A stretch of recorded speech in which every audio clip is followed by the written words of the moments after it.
Bueno, entonces, para cerrar esta parte del mito, la semana que viene arrancamos con autores y vamos a llegar a los imaginarios en cuanto a cuestiones abstractas. Entonces, decíamos que en tanto experiencia religiosa, el mito, la experiencia de mito, se aparta del ordinario, es decir, de lo cotidiano todos los días, pero reactualiza acontecimientos fabulosos, significativos de esa cultura, pero sobre todo permite acceder al mundo de esos seres. ¿Sí? Esos seres en los rituales, uno los realiza, se hacen presentes. Y esto no es en la cuestión mítica, siempre estamos en este mundo. Esos seres vuelven a estar allí. Entonces, decíamos, no son los rituales una conmemoración, una celebración de actos ocurridos. Se vuelve, a diferencia como vemos en nuestro tiempo histórico, a los tiempos primordiales, al tiempo en que ese acontecimiento ocurrió por primera vez, ¿sí? Y se revive la realidad originaria. En el caso de que eso no pueda ser así, no va a modificarse aquello que estaba siendo conflictivo en esa comunidad. Si el ritual no, eso es porque el ritual, hay algo que estuvo mal en el ritual, en esa celebración. Esta cuestión de lo mítico va a ser importante, por otras cuestiones con la utopía, es lo que le da un carácter circular. La cuestión de circularidad del mito es eso.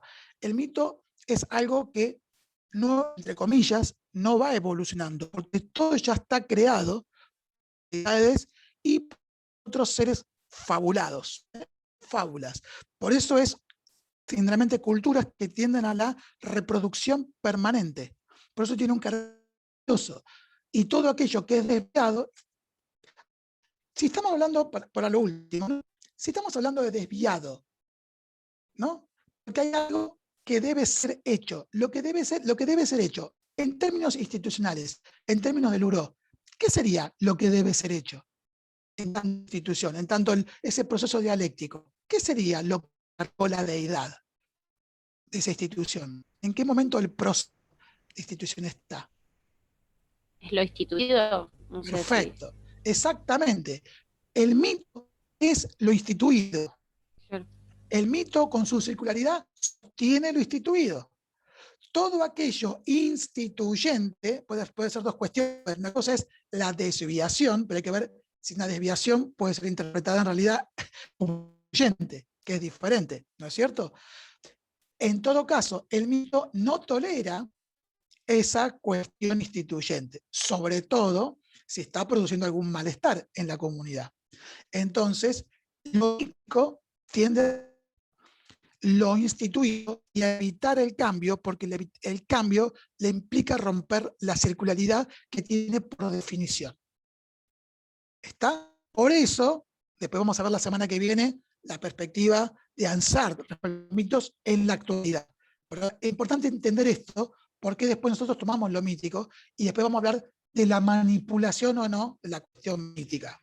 ¿Sí? Pero era importante entonces que les quedara claro esto de la circularidad y que cuando hablamos de lo mítico, en general, tiene que ver con lo instituido. ¿Está? Y ahora sí, para finalizar esta etapa, algo. Como les decía antes, entonces, revivir el momento mítico les permite, y eso aparte mismo fundamenta la importancia de por qué sostener el mito, curar aquellos males que tienen. Por ejemplo, si a partir del rito, del ritual de aceleración, se vuelve al tiempo mítico y la próxima cosecha de choclos es la que se tuvo siempre, eso quiere decir que se está, dice, y el mito debe continuar para que tengan choclo todas las veces. Entonces, por eso digo que cuando está fallando la cosecha, no es por lo que plantearon las deidades, sino que el problema está en la comunidad o en algo exterior a la comunidad. No está el problema en la creación.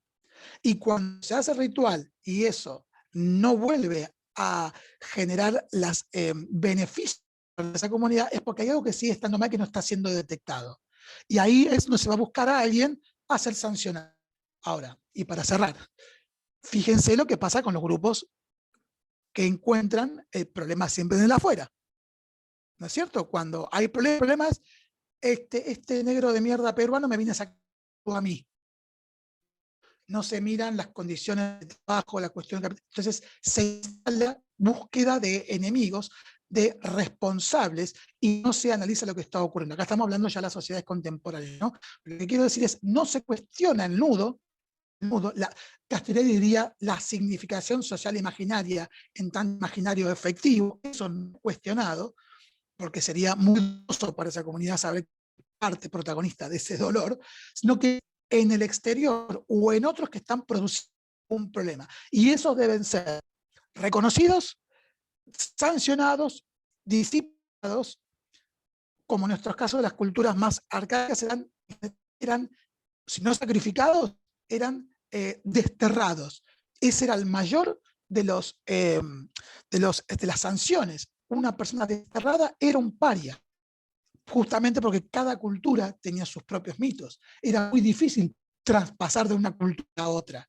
Entonces, realmente alguien expulsado era la peor de las sanciones. ¿Por qué? Porque aparte, y fíjense también, yendo a lo cristiano, es aquel que está en pecado, se pierde en el paraíso la cena con Dios, ¿no? Es el que queda fuera, es el que no participa de los beneficios de esa comunidad, sea en este mundo o en otros mundos, en otros espacios. ¿Sí? Bueno, gracias. Dejo aquí instalado esta primera formación imaginaria.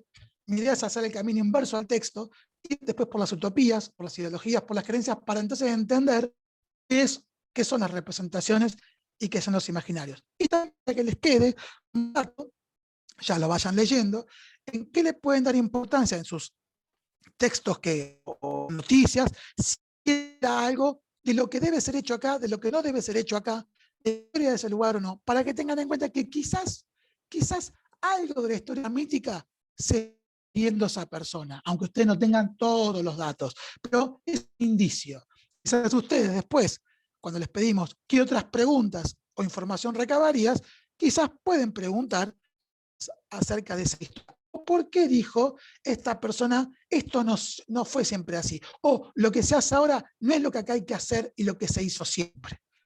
Lo que se hizo siempre acá da cuenta de una historia mítica, que no sé si es una historia selectiva en estos casos, pero sí sepan que están dando indicios, por ejemplo, acerca de la historia de una determinada institución y de sentidos acordados a lo que fue y a lo que pasa ahora, y si esto debe seguir cambiando o se debe volver al origen. ¿Está?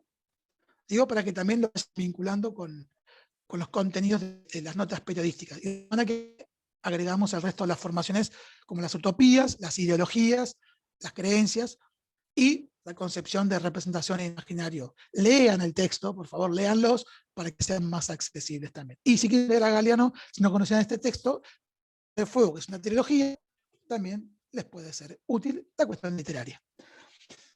Muchas gracias por quedarse y nos estamos viendo el próximo martes y bueno, mucha suerte con encontrar noticias pertinentes o entrevistas pertinentes o material pertinente para sus parciales. Vuelvo a decir lo que dije en la primera clase, si es que no se lo dije. No piensen en aprobar, piensen en tomar un ejemplo que les sea útil a ustedes para comprender este material en tanto futuras trabajadoras sociales. ¿Por qué la importancia de comprender? No lo hagan solamente porque tengan que aprobar la materia, sino eso es generador de sufrimiento. Busco por interés inclusive de ustedes, para comprender esto y la importancia de cómo operan estos factores en una institución de trabajo. Y ahí les va a ser un trabajo más placentero. Bueno, hasta la semana que viene. Gracias. Chao, gracias. Chao.